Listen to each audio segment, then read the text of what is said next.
when I buy red peppers at the store, I like to look for ones that feel light for their size. All right, which means that there's not a lot of seeds inside. If you're paying by weight, that's going to make a difference, right?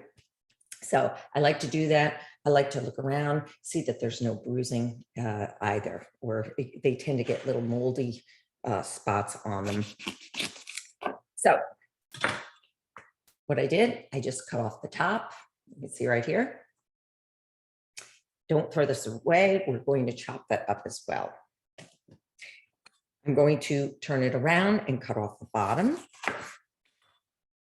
This is a beautiful pepper. Oh my goodness, I love it. It's nice and the color is very rich. Remember what I was saying about antioxidants. So one of the things about eating this way, it is anti-inflammatory because of all the antioxidants that are in these vegetables. The darker the color, the more antioxidant power that vegetable has for you. So look for those things. Remember I was saying with the celery here, how nice and dark green it is. That means that there's more antioxidants in it for us, and it's better for us and is helping us age less quickly.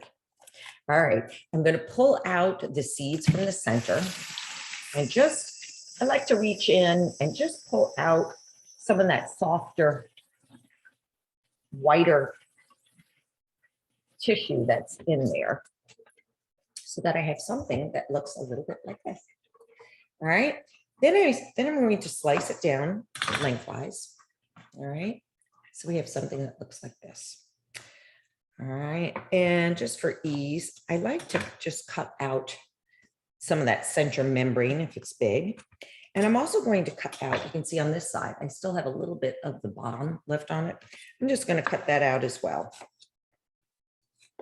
You can use this if you'd like. I'm going to put it in for my soup stock. Now, remember when I said I was going to show you how to make sticks for your veggie sticks and hummus?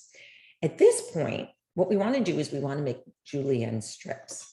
Now, you just have to cut down.